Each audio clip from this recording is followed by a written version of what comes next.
Well, it kind of brings up a bigger question for me, and we can discuss it. Is, we talk about this on the pod. It's kind of the central question of everything we discuss. What is value, right? What is something worth, right? Like a lot of things, we talk about crypto, we talk about AI, we talk about all these different things.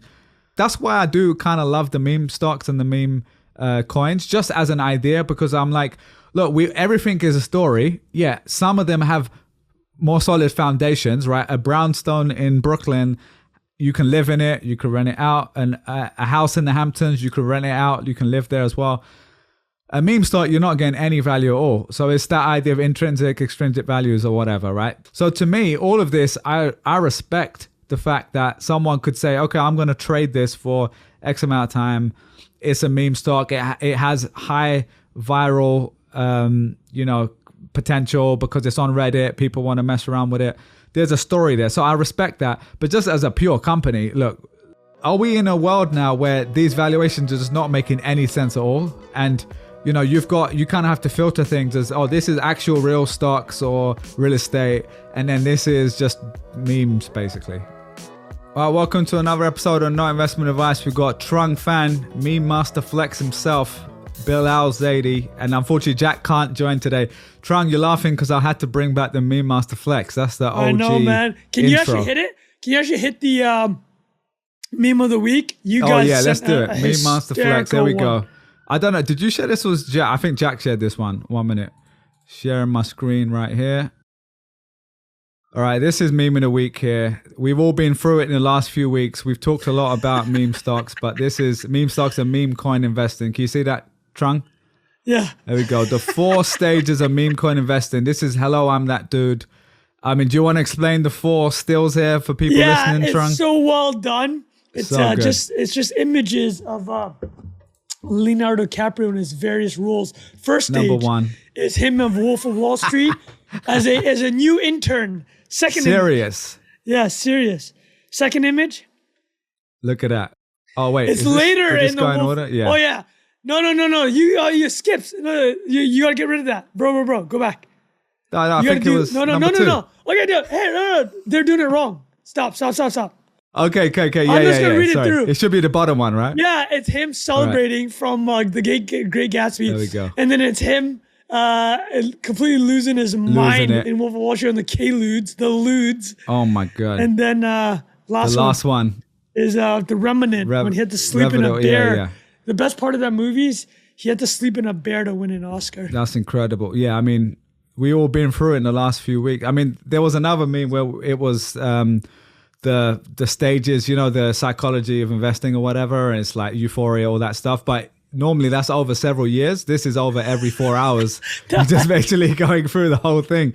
Oh my God, incredible. Oh, but anyway, so today we're actually not we've covered a lot of crypto stuff in the last few weeks, so we're going to mix it up a little bit today. Yeah. We're going to be talking about Boeing, Donald J. Trump. He's back at it again with the DJT ticker, a SPAC that is pumping his own bags here. So we're going to talk about that. And combined with that, kind of related is Reddit. I mean, the Reddit IPO obviously happened. They're up crazy. I think it was up 30% yesterday or something like that. Obviously, the home it's of up meme another stocks. 15 today. So this is Tuesday morning for people. This is that crypto level pumping on a public company. Where obviously Wall Street Bet started on Reddit, was a big part of that whole era. So we're going to talk a little bit about that. Then we'll talk about Apple's anti-case trust, and if we get to it, the Kate Middleton UK media scandal. So yeah, why don't we start off with Boeing? I mean, obviously we've all seen, the sad stories of the planes malfunctioning and people getting in trouble with that.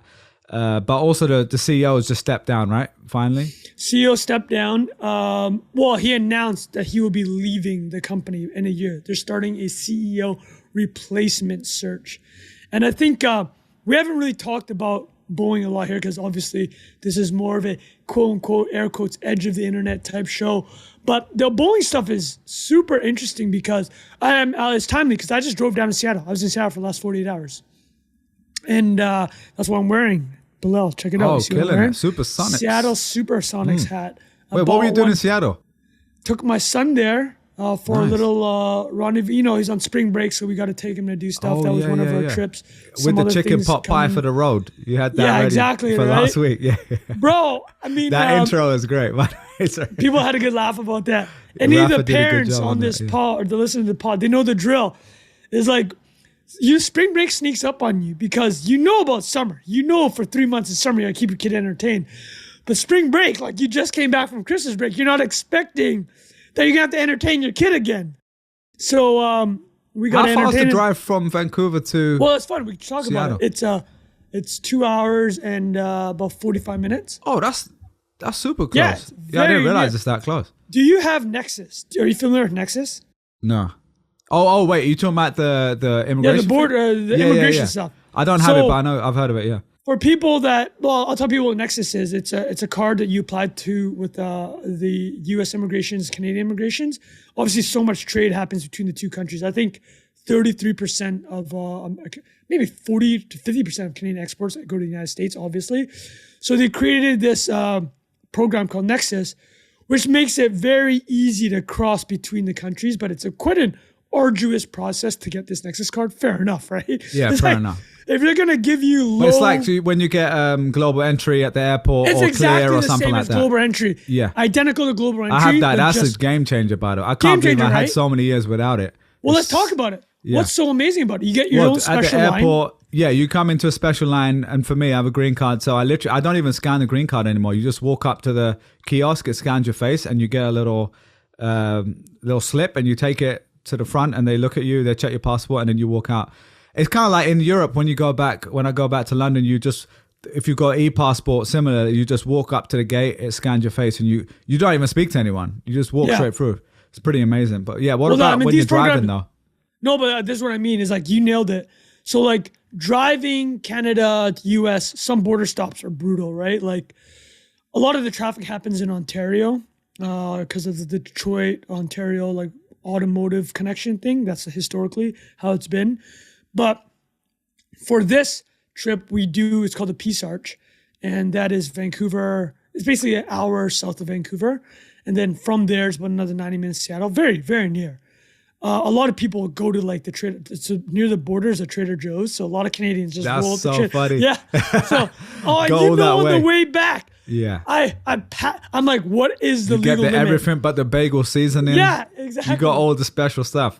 Exactly. Trader Joe, have we ever done a Trader Joe's breakdown? Because they're really incredible. Yeah, we did it. We did it. We should do it again, man. It's so good. Yeah. But Seattle, man. Have you been to Seattle? No, I actually haven't. We should talk about Seattle, actually. Definitely we'll go, though. Yeah. Let's expand this episode. Seattle is fascinating, man. Think about the companies that have come out of Seattle. Microsoft, Amazon, Starbucks. Anyone else? Boeing. Oh, that's going to lead us perfectly into it, yeah. Bro, like they got... Yeah, we have a friend. Melina's literally on the phone to her right now. A friend of ours who lives in Seattle, works for... Nordstrom, and like obviously I have a lot of friends in New York who came from Seattle, worked at Microsoft and stuff, so heard good things. Good, very livable place. Must be a beautiful place.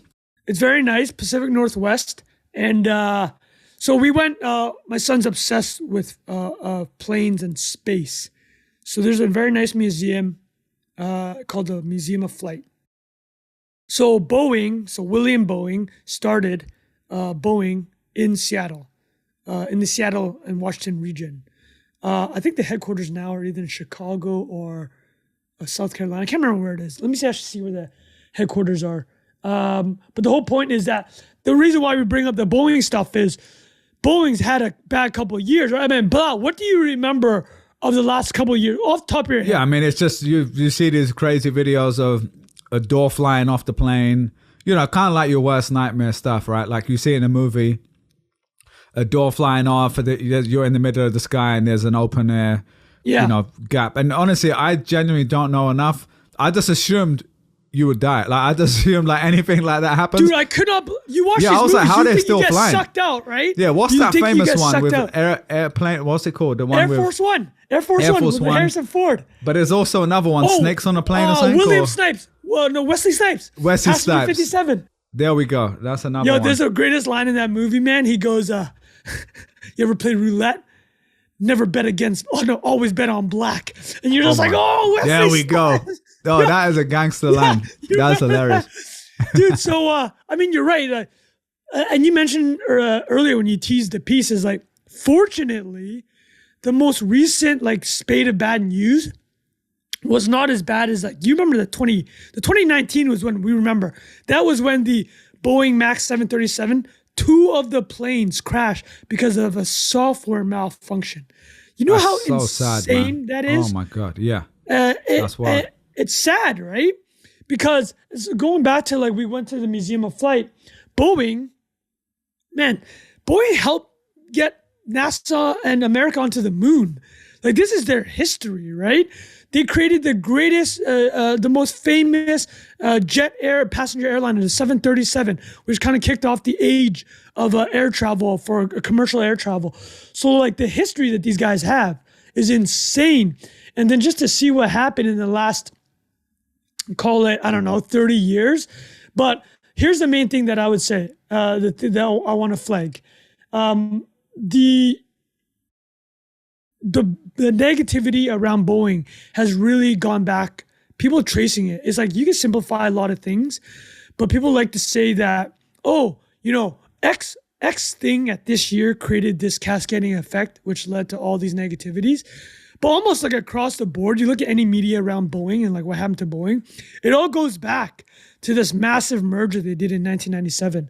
So give me 1 second. I want to pull it up here. Yeah. Are you familiar with this merger? No, not really, no. Okay, so I'm not saying not really. I mean, no, actually. That's the more accurate answer. There really was unnecessary. It's actually, no, I don't know at all.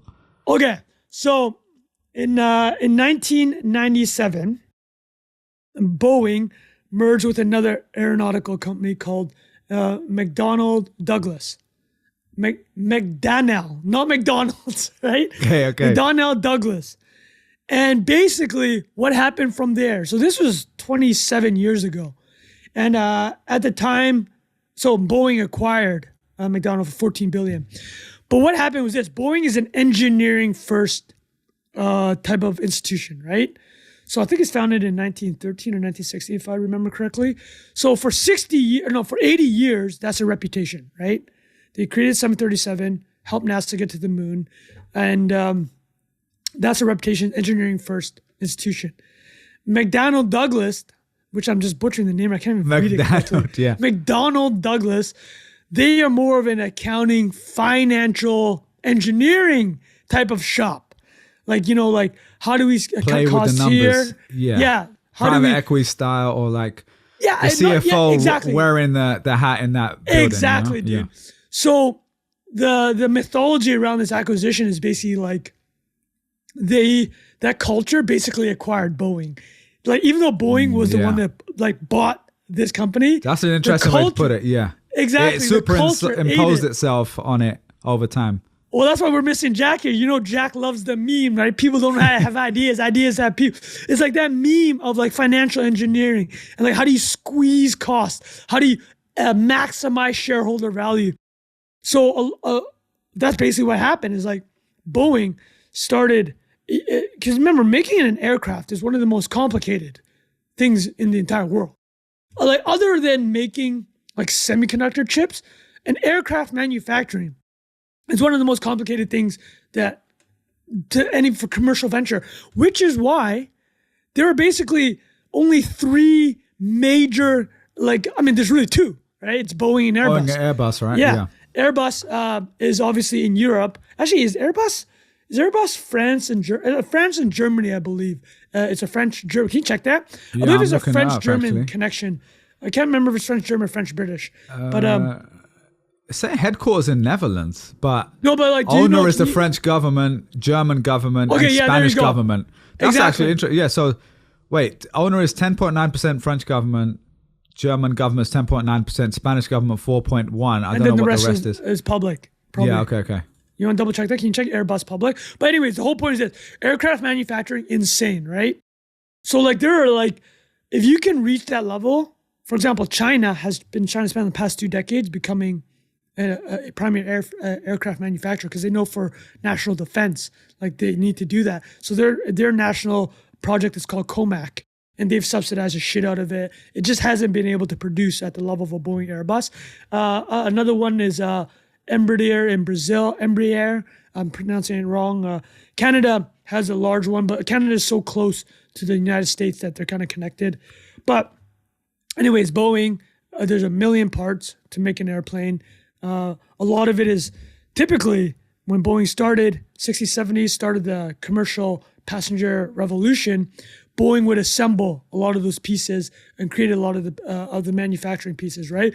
But Bilal, what do you do when you want to save money? You outsource, right? Yeah. So Boeing post 97 starts outsourcing so many things. So that famous photo that we saw a couple months ago where the door came out, where Bilal's like, man, I've been watching movies when the door's out, like how do you even survive, right? So what that was it's supposed to be, that was a plugged door. It wasn't even a door. Some airplanes had these extra spaces for doors. That one was literally just supposed to be a plugged piece of metal that held that in place.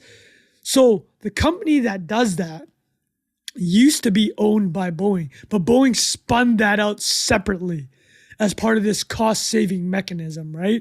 Or like to make their operation look more lean and efficient. And, from 1997, you can look at the stock price of Boeing, but the whole point is that when people say that the stock market or some stock market operators are short-sighted, or if you only maximize shareholder value, it's short-sighted. This is an example of that. So you spin off internal manufacturing and operational parts of your business. So it makes your business look lean, which is all positive for shareholders. But that's why 2 decades later, you lose quality control of the business, right? And that's bad for shareholder value. So that's one of these ideas of like, you have a short-term win, but a huge long-term loss. And I think Boeing over the past decade has underperformed the S&P by like 6 or 7% a year, which is insane, right? That's a very poor performing stock. Well, Trung, I was going to ask really quickly on that, because you mentioned earlier, you said that's the reason why there's only 2 real players. Yeah. How much of it is what you were saying there, how difficult it is, etc. Obviously very capital intensive. There's a lot of kind of moats in that regard. There's also, the contracts that they have. There's only so many contracts to go around, sort of thing. And there's a lot of regulation, obviously. But how much of it is that versus like it being a protected industry and the kind of inefficiencies that come with that, do you think? You know what I mean? Like there's a lot, the same way here, the way the healthcare system works in the US with the, insurance companies and all the kind of finagling you get with that sort of system. How much of that do you think is related to this? Because interestingly, these aren't just 2 US companies. This is, like you said, a European company and a US company as well. So I'm just curious on your take on that. No, I mean, that's a great point. And as I kind of mentioned, the China thing is national security, right? China wants to build its own aircraft like powerhouse because they understand how much national security is involved, right? Yeah, and the importance of just transporting people around like that is exactly. Yeah, exactly. There's a whole area of economics called transport economics. It's literally about, dude. I did it at A level, and it was literally the impact of, just think in a city like New York or London, if you get people to their work on time in 30 minutes versus an hour. Like how much productivity for the system and wastage and missed opportunities go awry because of that stress that's added to the system. You can literally calculate the GDP effect, right? Of all of those transport links. Yeah, completely. All right. So you think it's partly to do with that? Well, I wouldn't say necessarily it's part. Well, I wouldn't assign that, but I mean, of course it's very important, right? Is like they're regulated, and there's a lot of talk now that the United States government is going to have to step in to do something, right? Well, they have to. It's like Boeing is a national champion, right? And like they're manufacturing one of only 2 key manufacturers of aircrafts in the world. It's a duopoly. And for this to have this negative effect, because it's trickle down, right? You lose trickle down reputation. You can't have this reputational hit to American manufacturing at this high end for aerospace, which is why SpaceX is so important. Sorry, I'm burping here. A company like SpaceX here's the thing, without SpaceX, like American, like aerospace looks really bad right now, right? Yeah. It's like you lost that cutting edge engineering first culture.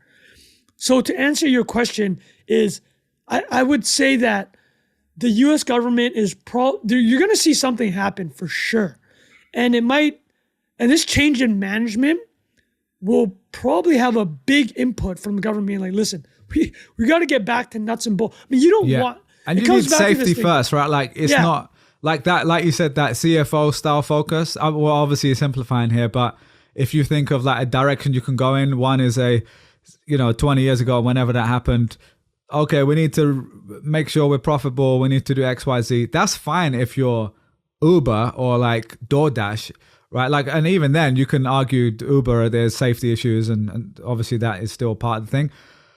But that is different. It's like, oh, for 10 years you got VC back subsidized $3, $5 taxi rides, $10, super cheap, below cost.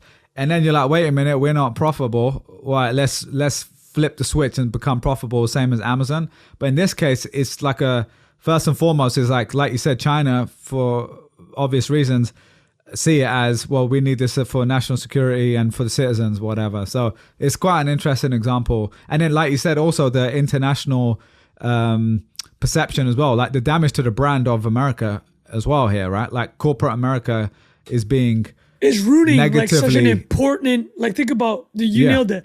Is like, think about how can you allow for this national champ? And here's the thing is like, I know there's this split, and we talk about it here, is like between how much government control do you want, right? Obviously, China is the far end.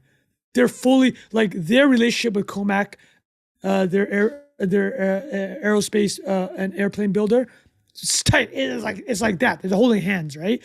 Europe is in the middle. Yeah. France and Germany obviously are much more state-led governments, particularly more socialist. France. Yeah, more socialist level. Compared to the US.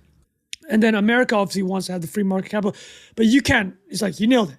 It's like this is the far extreme where you have this Boeing Max 737 accident in 2019, and two of them, which is just, dude, think about how terrifying that is. It basically a software mistake led to just a crash of two planes. Which also, Trung, we should also point out that most people probably know this listening, but the safety levels of being in an airplane compared to driving or being in a bus or train is, generally speaking, way safer, right? Like orders of a magnitude. Well, the famous line is this, right? You're more likely to die on your way to the airport than being on the plane. Being on flight, right? Like taking the taxi to the airport. Yeah. And even for everything we're saying, if you actually look at the safety records, it has been improving, like remarkably.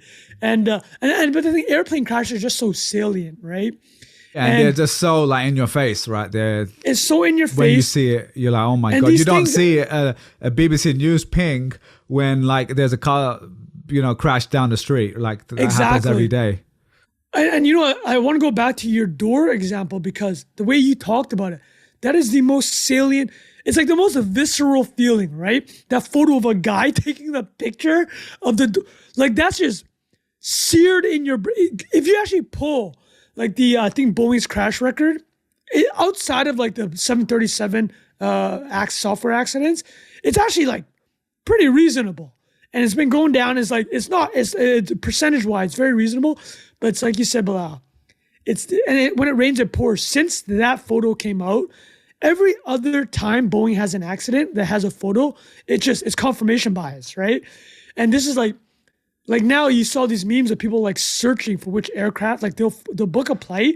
They'll book a flight and they'll be like, "Is this a Boeing?" I definitely checked when I flew back. So you're checking from Europe. I just checked. I mean, I don't know if I would have like gone out of my way. I don't know if I would have paid. It's because you don't have a choice. I wouldn't have paid extra probably. But if there were two flights that were the same in terms of like price and similar airlines, I'd be like, okay, I don't know. Well, this was in December too, right? So this was a little bit more topical. I mean, I also remember why I remember the picture so much, because it was the meme, right? It was the person saying, I'm on an airplane right now. I want to check if this would count as insider trading if I was shorting Boeing. Oh, yeah, And it was while they were on the plane. It was obviously a joke or whatever, but pretty hilarious. Also, Trung, I do want to make a callback real quick to you talking about your kid loving airplanes. As the Asian parent in you, and we're both Asian on this call, even though in America people just don't think of me as an Asian, though I am. South Asian. Yeah. I'm East Asian. Part of Asia, right? So it's similar as it relates to what I'm about to say. The Asian parent in you, how happy are you that he loves planes and the engineering? Let's be honest. I know he loves Legos too. So Bro. how you feeling? Bro, I love that. Yeah, I mean, bro, I'm on cloud nine. I'm on cloud nine. Oh, isn't that the best? I mean, I don't have kids yet, but like that is a nice. Like this guy, obviously, whatever he wants to do, man, like great. But just the fact that he's into that nice little little engineering guy. Yeah, there we go. I'll be like, hey, oh look, it's I'll show a picture of planes. Like, oh look, it's 737. He's like, no, Dad, that's actually 747. I'm just like fist pounding. No way, I'm like, that's incredible. I'm like, bro, you know the differences. It's like my sister. This is going too much there, but my nephew just got signed up for a robotics, coding robotics thing and like some STEM camp basically. And I was like, oh man, that is so good. Do you know what it is? I'll be honest. It's probably because I never, obviously I'm happy for him. Like he's genuinely into it. Obviously that's the most important thing. But as an uncle and probably as a dad, we're into technology, but neither of us are like technical people. I don't know if this is the same for you, but for me, I'm like, oh man, I wish I did that. Oh, sorry, my camera is messing up. No, dude, I'm the same as you. It's like I'm not. I know exactly what you're saying. It's like I wish I was a kid. I had done that, and there's nothing you can do, right? You can't look back. But to your point, what can you do? You hook up the next gen. There we go. You take it. So let's wrap this up with this. So Boeing is a $115 billion company now. It's down 50% in the last 5 years. So it used to be 250 about. So they're going to have a new management. They need to get back to engineering first. I don't know what that means. They got to get back to engineering first, man. It's just insane. I think some solutions that are coming on board is the company that I mentioned that they spun out. We're supposed to install that door. I think they're bringing it back in. Like they're gonna reacquire it, and they got to cut this buyback bullshit out. They got to get back to grassroots, being engineering first company, put the money into research, have reserves to make these, or spend some of that cash to reacquire these companies that you spun out. Listen, no more financial machinations. Engineering first. TLDR. There we go. Trung CFA hat MBA to the rescue over here. Let me pin what you said though, Bilal. Yeah, man, there you go. You said, there's this feeling that, I wish I had been more technical when I was young. I feel the same way. But you know what? It's like we said, this is why you shove your kid into these robotics like you're supposed to do. Yeah, you just shove them in there. All jokes out, obviously, they both clearly have a natural inclination to liking this sort of stuff. My nephew's the same. Like you'll go and speak to him and he'll tell you, he'll be like, I want to play a game, and he wants to do explain how the heart works and arteries, and he'll make us go on top of the stairs and like white blood cells are coming down to you right now. It's incredible. I'm like, wow, like he's so smart.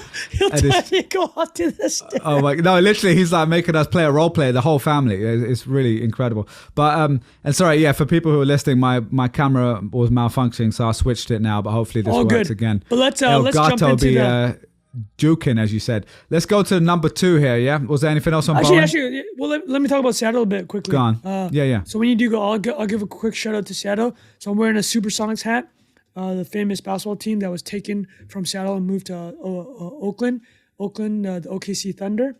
But the only thing I'll add is Space Needle. Pretty cool. No, the other thing I'll add about Seattle that I really enjoyed is obviously Nirvana came from there. Jimi Hendrix.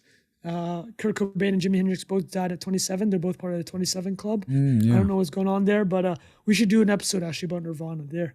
Man, let me ask you, are you a Nirvana fan? No, I mean, obviously a few of the songs, but not. I didn't really grow up listening to it super, but obviously classic. One day, I mean, when they blew up, we don't need to talk about it now, but just the vibe that I know that some listeners that they grew up at that time, for something to come out of Seattle, Washington, and create a whole new genre of music, grunge, it was almost unheard of, right? And just to flame out in 3 years, obviously sadly killed himself, Kurt Cobain, just an icon. Legend though, yeah. Yeah. All right, let's move on. Let's talk about DJT. All right, let's move on to the next topic here. So Donald J. Trump, this is an interesting story here. So there was a SPAC involved here. Digital World Acquisition was the original company. Digital World Corp combined with Trump media or something like that. So what's been going on here, because it's been popping up on the feeds a little bit. All I've heard high level is this has made Trump on paper like $4 billion or something wild like that. Yeah, so it was a SPAC, and which is hilarious because the SPAC boom went up and down, right? Yeah, and throwback to 2021, right? Yeah, exactly. And so DWAC, which you mentioned, Digital World Acquisition Corp, was a shell company that merged with Trump Media and Technology Group, which is the funniest thing ever, by the way. It's called Trump Media and Technology Group. Dude, so wait, it's the social network, no? Truth Social, yeah. So technically, okay. As of this recording, which is about 10 a.m. Pacific on Tuesday, the last ticker I saw, it'll change because basically this is like, we talk about meme stocks. We're going to talk about Reddit's post-IPO performance shortly, but I think this is a $15 billion company now. And if you want to put that in perspective, and what we were just talking about Boeing, airline maker, $15 billion is more valuable than United Airlines. So, wow. Yeah. So obviously it's a meme stock, right? It's a meme stock.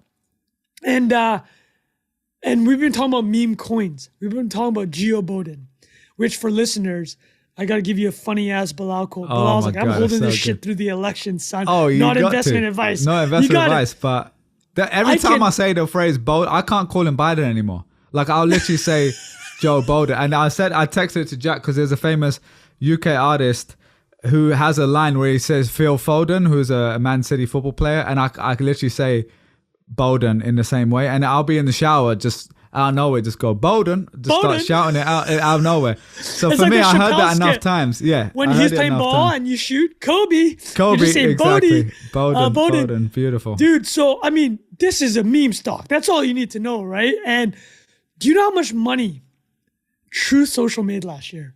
I want you to guess. Oh, it must be, single digit millions or something like it's. Just give a number. 7 million. Pretty good guess, man. Okay. $3.5 million. Okay, that's Dude, close that's enough. a pretty good guess. Yeah, I was talking about inflation adjusted, so but that's what $3.5 million revenue. Dude, so it's trading.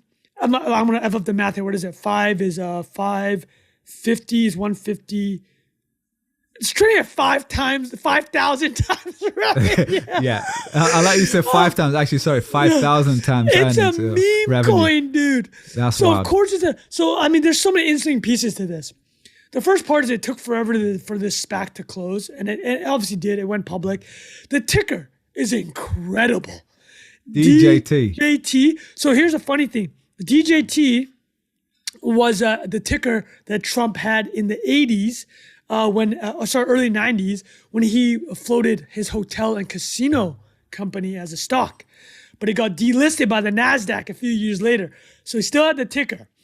This is such an incredible ticker, man, because this is not investment advice. I'm not investing in this. Yeah, same. I could see this thing hitting something like $50 billion, something insane. Just because people are going to run with it through the election. Dude, just to support him. Trump owns a third of this. So you mentioned, I think he's actually owns about 40%. So at $15 billion, that's a $6 billion paper net worth. He can't sell this. There's 6 months, right? I think. Yeah, he has a lockup. But with those shares now, you can borrow against them. And I'm sure he can figure shit out to do this. But on paper, he's added about $6 billion. But this is a super thin float versus a normal stock and not investment advice, right? And then he needs to pay for his New York court case about $175 million. Listen, all I know is this. I did a quick scan of DJT on the X feed, and it's just like, hey, I'm buying DJT out of support. It's just like, you don't understand. Actually quite interesting if you just think as a fundraising vehicle for a politician. Because before you would give a donation, essentially. This is something you're basically going to give something away. If you were going to support him anyway, you're essentially saying, let me join this Ponzi, essentially, and say, it's going to grow a little bit. He's going to take a bit out, pay for his court case, help him. I'm assuming he can use these funds in some way to support his own campaign eventually when there's no lockup or whatever. Either way, it's helping him. And then over time, they can, take it out or whatever. But that is a really interesting... this is a unique case study. There's never been anything like this before. Right. It's he's got the 6-month lockup, which basically takes us to the election, right? Which takes us to, it's insane. The pieces that are forming now of like the U.S. government tried to kneecap him. I mean, I don't care what you think about Trump. It's clearly a weaponization of the state against a candidate. Like it's just so obvious what's going on, right? And I don't even care. Like I don't have a dog in either. Like because I'm not. I mean, I'm close enough. I work with Americans, and Canada is obviously going to affect Canada. But like, what I'm saying is, the machinations that are going on here is so. This is such an interesting curveball in the election, man. And I just don't know. I don't know what's going to go on. I have no idea what's going to happen. It's just this is just what the meme stock potential here is at Geo Bowden levels, not investment advice. I mean Bowden, even the tickers, Bowden versus Trump. I mean, well, because there are obviously the meme coins for Trump too. I think there's a straight Trump coin. There's a Trump coin. I think. What are you gonna do with that Trump coin? Just go to DJT if you're playing this, right? If you're playing not if you're playing advice, it, no investment. Speaking of meme coins, let's talk about Reddit. Nice transition there. You like that, Trung? There we go. Yep. I'm looking at the chart here. I mean, it's been, was it a week ago this happened? Yeah, it happened on Thursday, I believe. So it opened at around, pulling up the chart here. It went public at 48. It went up 48%. It closed its first day about $7 billion. Here's the key. So you're talking about market cap, sorry. Yeah. Yesterday, Monday, was the first day that you can options trade. Oh, there we go. Okay. So it was up about 30% on Monday. I think it's up another. Can you check right now? I think it's up another 10% today. I'm looking right now at the chart. It's up 9%. Yeah, as we're TLDR recording, afternoon 1:30 Eastern time, Tuesday, March 26th. TLDR is this. Yeah. It's up 100% since it went public. It's now a $10 billion plus. I'm sharing my screen for people. So this is 5 days. Not investment advice. This is not the best chart, but anyway, you a kind of get the lot vibe. of this. Here's the reality. We will not know the fundamentals of Reddit until this options trading wave kind of goes away. It's gonna take. It could be a couple weeks.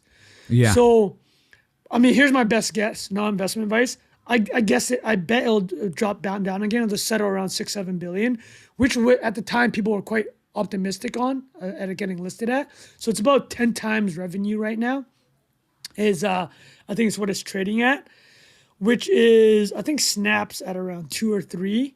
So like if you're going pure like social, this should be doesn't like make sense. A $3-4 billion company. But then they had the AI play that they're trying to play, right? They're going hard on. My face. So I don't know if the camera's on my face, but Bilal just gave like the most ooh, yeah. I was like, this is ridiculous. Well, it kind of brings up a bigger question for me, and we can discuss it. Is, we talk about this on the pod. It's kind of the central question of everything we discuss. What is value, right? What is something worth, right? Like a lot of things, we talk about crypto, we talk about AI, we talk about all these different things.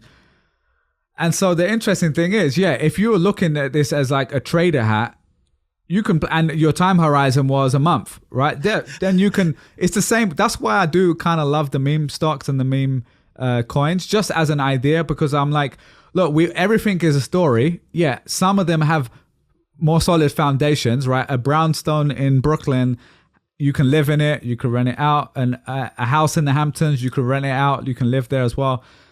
A meme stock, you're not getting any value at all. So it's that idea of intrinsic, extrinsic values or whatever, right? But ultimately, the value of a brownstone or a house in the Hamptons is also partially the perception of it, and the fact that the story is so lindy that people would say, oh, real estate doesn't go down. If I hold it long term, it's going to keep going up. There's a limited supply. A lot of people would hear the kind of phrases you talk about Bitcoin in that regard, gold, etc. So to me, all of this, I respect the fact that someone could say, okay, I'm going to trade this for X amount of time. It's a meme stock. It has high viral, potential because it's on Reddit. People want to mess around with it. There's a story there. So I respect that. But just as a pure company, look, I like Reddit, but like, come on, it's not worth that amount, right? Like, it's a ridiculous. like even the AI thing is like, okay, what are we doing with They're okay, so to say what the AI thing is, they're licensing it, right? Yeah. They licensed to Google for 200 mil. Yeah. That's the max the contract. Which is great, like good for them, but still, this is I mean, good for everyone involved, right? Like good, I'm happy for them, but just, I guess the question is like all of these things, like, are we in a world now where these valuations are just not making any sense at all? And, you kind of have to filter things as, this is actual real stocks or real estate. And then this is just memes, basically, and like, has Reddit just become, has MicroStrategy just become Reddit's business is a little bit better than DJT. That's fair. It does have users. It does have advertisers. No, what I say is this. You're right. Is there a world where Reddit can justify, justify, everything is relative. Because it's not exclusive, their AI licensing deal, right? And I'll tell you what's interesting. The juggling trick they always had, Reddit, was how much can we pay the moderators? Nothing, right? How much can we give them? Nothing. And the only thing they care about is karma and social, like digital media credit. And I will say this, it looks like that trade is working. And Jack mentioned it, right? He's like, you don't actually want to monetize your karma points. You want everything else that comes with it, right? You want the reputation. You want the digital street cred. And that's kind of, they put up the IPO, they gave about 7 to 8% of their shares to power users and moderators. I don't know how many bought in, but if you bought in, man, you 2x'd, right? So you're happy. So you did get a monetary back rub, but I think the most shares you're allowed to buy, I think you were allowed 17. I think you're allowed $20,000 to $30,000 at the top end of these to buy in the IPO. So you'd be up. Let's say you did. You'd be up 30, 40 grand right now at the top end. But I agree with you. I don't think it's a $10 billion company just based on quote unquote fundamentals. But like you said, we are clearly removed here at a certain level. And there's enough of a narrative around the AI stuff that it could be interesting to see where that goes. Well, I think we don't have Jack on the pod today, but he famously says this on the pod a lot, that we're selling to willing buyers at a fair market price. I mean, this is a great example of that. So, let's see how it goes. It's, like I said, I'm a fan of Reddit, so good for them. But yeah, I guess the this whole idea of like what is something worth anymore is increasingly becoming a very blurry gray area. And I think interestingly, crypto has really played a part in that in a way. Just the culture of like the volatility in crypto is insane, right? And it's open 24 hours a day. It's not like you need to wait for your 9 o'clock opening or whatever. This is Sunday, 3 a.m. You're in the trenches on, Phantom Wallet buying Joe Biden. You're bouncing around 30 discords. Exactly. That's kind of why I do love it. As long as people don't, as long as you're basically gambling, right? Like you're in the digital casino. But similarly here, that's the thing. It's always been like investing is just like you're basically gambling as well, but it's a little bit more socially acceptable. Obviously that's a strong word, gambling. Like other people would disagree with that phrase, but yeah, it's just, especially on the retail side, because you don't often really have an edge. You're really just competing with people who do have an edge most of the time. So anyway, yeah, good for people making money on it. I'm all for that, but it is a bit of an interesting take. Go on, Trung. Well, I love what you said, Bilal, about how crypto has normalized so much. So like we talk about Reddit, it's up 100% in a week. Yeah, dude, you're like, is that a joke? I did that in 30 in less than 48 hours. On no, he did that in like 10 minutes. It's like it's so normal. First of all, it's normalized these massive stock moves as pedestrian, right? Like 100% is nothing. And then the other thing you said that made sense was super interesting. Bitcoin is a meme. That's it, right? It's like enough people believed in it to be $1 trillion asset. Like, do you need a better demonstration that something can be willed into this world? Yeah. I mean, the US dollar obviously has the aircraft carriers backing it up, but still similar idea, right? It's the idea of like money, the idea of currencies is people believing in it. So Reddit, It's right in that Stored bucket. energy trunk. That's what it is. You know? It's like trunk, a meme. Stored energy. But anyways, let's why don't we just end on this the Kate Middleton story? Did you want to say anything on Apple antitrust, or just even a quick one, or should we skip it this week? We've talked enough about Apple, I guess. All right, let's. Also, the word antitrust makes me fall asleep, so let's skip it for now. Let's skip it. If something else comes up, do we want to talk about Kate Middleton, UK media scandal? What's going first on? of all, I'm just gonna put my hands up and fate. Mea culpa. I've been liking and laughing at the Kate Middleton memes for the last 3 months. Yeah. There's been a lot of stuff going on. Well, just to clarify for people who aren't following, she's now been confirmed she has some form of cancer. Well, she's been doing chemo. I believe it's either for early stage cancer or to preventative measures. Whole point is this. So either way, it's a serious thing. Obviously, serious. we don't want to laugh at that. Extremely serious. We're not trying to the reason why. Well, actually, when I put this, I think we should talk about Kate Middleton. Bilal was like, "Why don't we skip that?" But I actually want to talk about it from I want to hear your UK angle tabloid angle. Yeah. And well, I mean, dude, you're from. So this is what I was interested in it about this part of it, because this does deserve to get some coverage. The royals in the UK. So can you explain to people what it's like, the perception of royals, and then I'll tell you what it's like in Canada.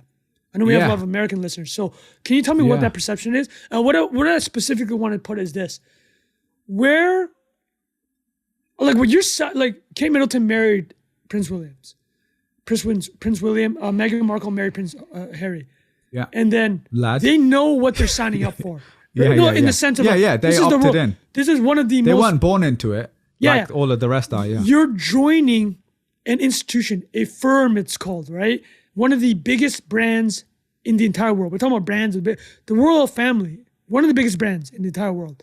So my question then is... Talk about Lindy. This is an old time story. Yeah. So what I'm adding is, what I want to ask is, because UK tabloid media is notorious, right? It's like infinitely worse than America. And most famously or notoriously, they were blamed by many for Princess Diana's car crash, right? The paparazzi chasing her in France down that tunnel. And then the crash happened very sadly in 1997. I remember that. I was in elementary school, because Canada, obviously, still part of the Commonwealth. We have the Queen Elizabeth. It's changed to King Charles now, but we had her on our coin for the entirety of my existence up until, I guess, 18 months ago.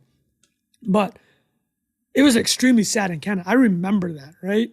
I think globally too, right? Global, because she was huge. She was a big deal. She was like a global icon, So my question to you, Bilal, is this. What expectation of privacy does the royal family even have? And how has that been treated in England? Do you see what I'm saying? Yeah, it's a good question. Yeah. Well, so to answer your original question, so I'll come to the privacy thing or the expectation. I think it's me growing up, so I can only talk from my own experience. Obviously, having lived there, grown up there, but also my angle is, I'm a British Pakistani guy, working middle class background, living in that area with a lot of people who were, to be very frank, very anti-royal family. Right, that was kind of the growing up vibe for a lot of people I would have gone to school with, and so that's kind of what I grew up with. I was I never hated the royal family, but I didn't really care that much growing up. But whereas other friends that I've now got over the years, so they explained to me the idea of what a royal family can be, and it's this idealistic look at what it can be for society, etc. So there was always this split between. Hold on a second, Bilal. Let me say this. I want to dig into what you're saying here. So you didn't have a negative opinion. You probably had a agnostic opinion about the royal family. If I'm honest, I'm being honest, I was probably tiptoeing out of if 10 is really positive, 1 is bad, I'd say a 4, because it was skew from just growing up, because we, just up until I became an adult. Now I'm very indifferent. Now I just why was it a 4 out of 10? Because you kind of, especially with the being Pakistani too. Yes. Having that idea of the empire. And at that stage, it was a different England too, right? You're one of the anti-colonial. You're oh, well, we were occupied by them, and as Indians back then, and lots of bad stuff happened. You don't really learn in the British schools, but you do learn as a kid of immigrants, and you hear about stealing of jewels and all this like stuff that you would know probably even more than me as a historian.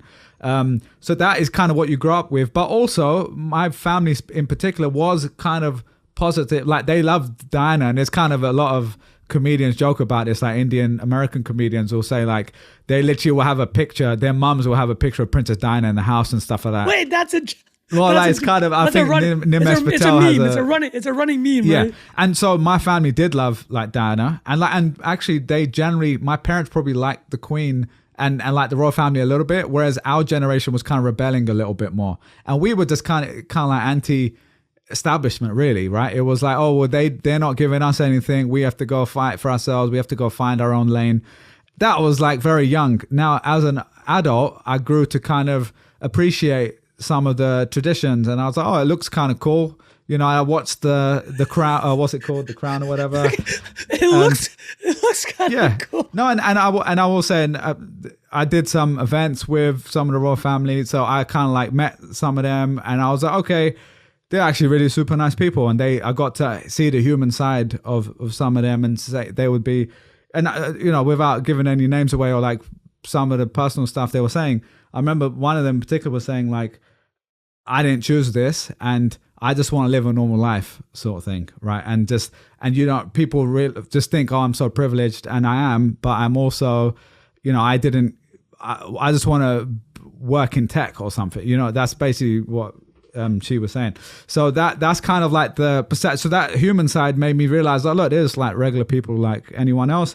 They didn't choose this. They have privileges like what we all do.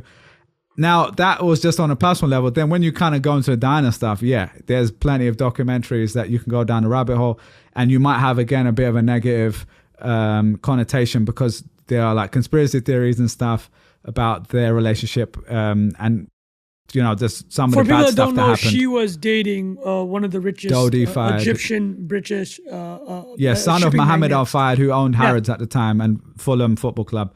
There's a lot of got a bit racial. And there's a great movie about it, and even The Crown. Is it The Crown, right? The Crown covered it last season. I watched it. In the last season, really great episodes like that. I would recommend watching that. So that's a long way of saying it was very mixed perception of the royal family.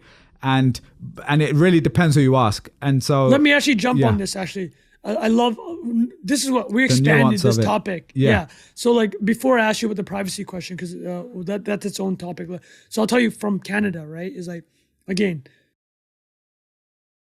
I think similar to you. Obviously, my family is not from Canada, so like we ended up becoming Canadian. Yeah, right. It's like, so similar to you. You don't have this natural patriotism to the Queen or to the royal family, which, I mean, Canada didn't even get its own constitution until 1982. Okay, so that's 200 years after America. It was closely tied to the British government for almost 120 years after Canada's founding. It essentially still was hand in glove with the British government in terms of foreign policy, the way it could direct its government. So the Queen and what it represents, very close. And a similar journey I've had with you, Bilal, is like kind of negative to begin with, because obviously I'm not white, and then British family is very white, and then you don't have that same affinity. Also, the Canada was separate and far away enough, especially growing up on the west coast of Canada, which is very different than Ontario, Quebec on the east coast, like super immigrant heavy on the west coast. Ontario, Quebec is where the original colonialists from France and Britain came. So the other part, though, I agree with you, which when I was listening to you, it totally ran with me. I do actually have an appreciation for it now, in the sense of, first of all, I think the Queen I think she's extraordinary. Yeah, that's a good. You know what I mean? No, the Crown does a great job of showing some of the hard things as well. There, it's just showing like I don't think people understand like how difficult how insane her. How many prime ministers she was? Prime ministers, presidents, world leaders. Yeah. So pretty incredible. It's just an incredible. Like, and here's the thing: there's nothing that really, like, in my mind, the biggest negative in my mind as a younger person, of the Queen is her reaction to Diana. I always had this I thought that she wasn't very emotional when Diana died. And I know that they had a rift, obviously, over Prince Charles, etc. And there's always been these rumors about what the Queen thought about Diana. And that to me was the most negative. I always perceived the Queen. But I want you to think about that. That's the most negative thing I have to say about the Queen. Like, she kept the country together through different prime ministers, through different governments, through different crises, scandals, world wars, world-changing geopolitical events. She's always a rock, right? And like, the crazy thing for me about the Queen is, whatever you think about the royal family and the history of British monarchy, like how difficult it is to be that stoic, and like she was essentially an actor or an actress, right? She had to play that part, and she knew she had to play that part, and she did for decades. It's just like that level of grit for 70, almost, I think nearly 70 years. It's unbelievable. It's like the self-control she had, right? So that was my respect. Yeah, you can appreciate it. Like that. I like the way you said it's kind of like what I was saying as well. It's the nuanced take of, you can appreciate some things and you can criticize other things fairly. Like, and I think that's and actually, Trung, sorry, did you finish? Because I didn't want to cut you off. Yeah, I'm done. I just want to add one last minor point to it. This is not just about the royal family for me. It was, like I said, I generally don't really care that much anymore. I'd say now I'm a 6 out of 10 versus the 4 out of 10. So I've kind of switched stuff away, but I don't care enough. I'm not going to be like positive zone though. Yeah, I'm not going to be out processing on the street, like be like, oh, I love the royal family, but I like whatever. But I would just say, just to give context, I didn't feel English until I left the UK. Right, and we've talked about this a little bit before. Like, I didn't really support the England football team until I was an adult. And so that's the same idea. Like, now I do. Like, I want them to win, and I realize how English I am now that I left. But the context there for people is, you don't really grow up feeling English because you're literally told you're not English. Like, when you're growing up, people will point a finger and say, you don't look like us, you're not from here, go back to where you're from, etc. Oh, like you've experienced that. Yeah. And it's super, and because of that, you're like, well, we are different, and you kind of find your own community. And because of that, I didn't really feel like that. Versus now, it's very different, right? Like, there's, whatever you think of Rishi Sunak, there's an Indian person of Indian heritage as the Prime Minister of England, or of the UK. It's crazy. Mayor of London is Sadiq Khan, who's a Pakistani British guy like me. The Scottish guy, similarly, like it's pretty incredible, actually, right? Like, that is a major, like, this is the country that for hundreds of years occupied India, and now you've got people that look like that from that background, in very prominent positions. So again, like all these things, you can criticize. There's lots of really bad stuff they did, but also so did every empire, right? No, so this is what I'm saying is I love how you frame that, because similar things happen with me in terms of, I was just speaking my old man more. And here's the thing, you have to, I love your perception of this with your dad, or your mom or dad, parents in general. For everything that you can say that's negative about a country, I mean, Canada has its negativities too, right? It's got a lot of poor racial history, particularly. There's a meme coin for that too. Yeah, there's a meme there, right? Yeah. But like, dude, my old man's like, he's like, you don't understand. Like, East Asia is the most racist place in the world. Oh, that's a great way to put it. You know what I mean? It's like, he's like, or South Asia is. Yeah. India literally has castes. There's a literal caste system. No, and that's the thing. You can criticize both fairly, and it doesn't mean you hate everything. You can say, oh, this is wrong, and I think we move beyond it now. But yeah, that's a great way to put it. Like, well, here, but you actually know the cover. One of the lead stories in last week's Economist was actually how Britain is one of the top places in Europe now for integrating immigrants, and I think a big part of it is actually, I mean, South Asians. Obviously, a big part of the immigrant community is, you're going to laugh, we brought up, is the focus on education. It makes it so much easier to integrate, right? It's because you're contributing to the economy. Is like, I mean, it sounds very transactional, but here's the whole point. People are, look at any of these Southeast Asians or East Asian immigrants, they're happy. They are more than happy to contribute to the economy in exchange for citizenship. You know what I mean? It's like that trade-off for them and their family to have even a chance to advance. It's like people don't understand. People that the most frustrating thing is to talk to people that have never left, maybe call it England or North America, and hear them talk about racial and colonial histories, and having never left the country. It's like you have no idea. It's like you just have no idea why people in these developing countries are clamoring to come over here, despite all the problems fair problems, despite all those problems. Why is it that they're all trying to get here? Now, I don't want to lose track of the royal family question. Yeah. So let's jump to the privacy question then, because we've talked about UK tabloids. We touched it briefly with Beckham a couple months ago about the Beckham documentary. But UK is quite notorious, right? So I'll just ask a very pointed question. What is the expectation from your perception of privacy for the royal family? Just my perception has been that they kind of have a special relationship with the press, and you see that in The Crown as well. Again, a lot of this I'm basing off The Crown, and I haven't even watched the whole thing.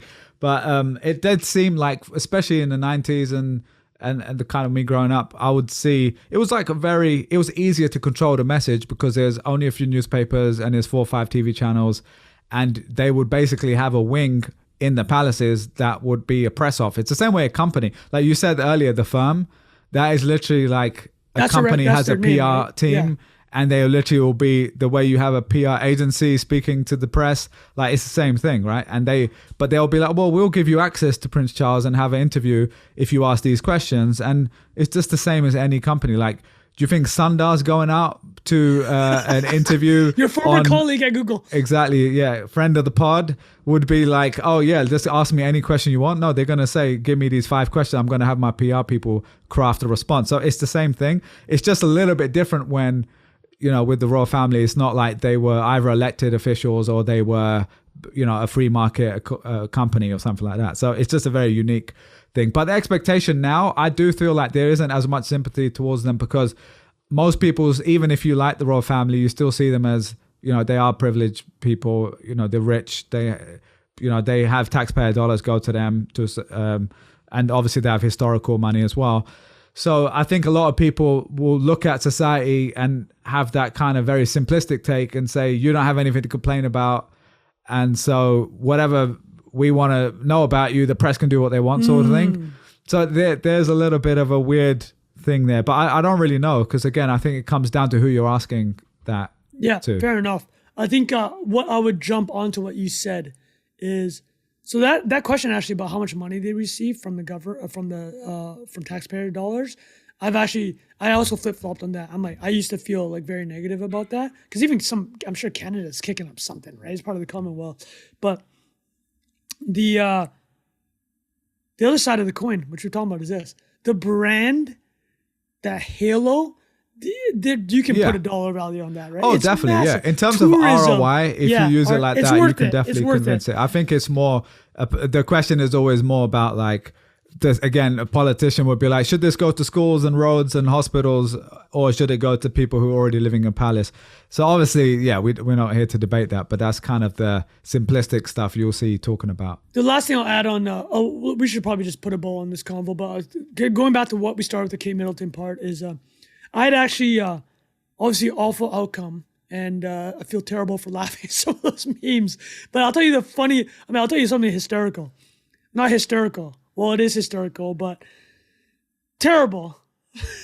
When the Queen died, and Twitter don't give an F. The memes were Cardi B. Oh my God. We joked. There was the football song that I probably. Cardi B wrote a tweet. She's like, "I'm going to hell for how many tweets I liked today," and like, it's just so. I mean, we're talking about it. We don't care. NIA. Yeah. When this Diddy thing came out yesterday, for people that missed it, God. Diddy's house got raided. Yeah. I searched Diddy and this is about sex trafficking people. This is terrible. I searched Diddy in the search timeline. It was literally 30 of. I'm just gonna say it. They were hysterical tweets. Yeah, and like a lot of objectively. I got ones from friends being like, I mean, literally, there's meme coins that have been created about it. There's, I mean, 50 Cent is on Instagram wilding out for months about this. We don't think this is funny. No, of course, the content of what's happening in real life is terrible. But you're turning it into a joke, right? Yeah. It's like, I think part of this is, I think we can turn this back into the Kate Middleton conversation. in the sense of what can we talk about? What can we joke about, right? And we've mentioned that I think the pendulum is swinging back way more towards like, listen, you can kind of joke about anything. Right? Yeah, and intention matters there. Yeah. Right. And it's like, if you look at the top comedians in the world, they can spin yarn about anything and take any serious topip and just make it funny. And you laugh about it. And to be honest, in like that's how you process grief, man. In tragic and shitty situations, that's literally the only way. That's it, right? That's why I've always taken that position too, is because I know how much humor has helped me in bad times. And like similarly, obviously, there's a difference between I'm laughing at someone being sick. Of course, you're not an evil person. You're laughing at the absurdity of the situation. Yeah, exactly. Like, I'll give you an example. Exactly. When the Kate Middleton posted that video to say that she was going through, she was doing chemo, and then there's just like there's a collective like. You could actually feel it looking at the timeline. Everybody's like, like face is like, what have I done? Like, oh, damn, but like the tweets that I actually like laughed out loud at was literally the ones of people deleting all their old tweets. It's like everybody on the X timeline deleting. It's because you're not laughing at Kate Middleton or having a laugh at her expense. You're laughing at the insanity of that entire situation. Yeah. And actually, if you actually stand back 50,000 foot, you know who's to blame? And Bilal kind of nailed it. The royal family has PR. They have professional people to liaise with the media. Where were they for the past 2 months while everybody's creating conspiracy theories, that's interesting, making profiles about Prince William's side piece? Like apparently there's this really famous side piece that he's had. They let people run with that story. Where was the PR for this? Where was William standing out and putting his foot down and saying, this is insane? Where were these people? Right? Yeah. Where was the protection that she was deserved to have at this moment of her life? So when I look back, the reason I brought this all up fair point, is I'm saying her own team failed her. And UK media, it is bad. The tabloids, the expectations they have, they've taken it too far. But it is a game. And I'm looking at the people that should be protecting her, and they did it. And where the hell's William? Like William hasn't come out and made a huge statement in her behalf, as far as I've seen. Yeah. So like that was my takeaway from all this, man. Yeah, fair enough. No, I don't have much more to add. I think it was actually quite a good discussion on the whole royal thing and bringing it together with the media side. So good we talked about it. Anything else on that before we wrap up, man? This has been good. I think that's good. We got pretty serious there at the end, but like that was all good. I think the key point Bilal said is the way to process shitty You gotta laugh, man. That's all I can say as well. Yeah, listen, man, if you're not laughing, you're missing the whole point. You know what I mean? That's literally, that is a philosopher called Lil Duval, if you heard of him. He's a comedian / a guy who sings songs. No, he's an OG funny guy. Bilal has brought out, let's end on this. There we go. I just want the listeners to know that Bilal brought out 2 pieces of philosophy today. Little Duval and then the Indian jokes about Indian families having pictures of Princess Diana. Oh, man, I'll tell you what, very similar to Canada. Like my mom was obsessed with Princess Diana. And she was, what a legendary person. Like, again, we don't know her personally, but the things she did was incredible. Very right? positive, like, she a lot, and she just had like an incredible energy about her. But she used that platform like for really good. Yeah, that's one of the best examples of like actually using your platform for good and raising awareness about stuff. And yeah, R.I.P. All right, man, this has been great. Thanks again for being here with us. Hope you guys enjoyed that. Drop us a little review on Apple or Spotify. If you're in the app right now, just open it up, click the 5 stars. Well, hit that 5-star on the Spotify, man. We always appreciate that. Hit that. And we will see you guys next week. Hope you enjoyed that. Cheers. Bye-bye.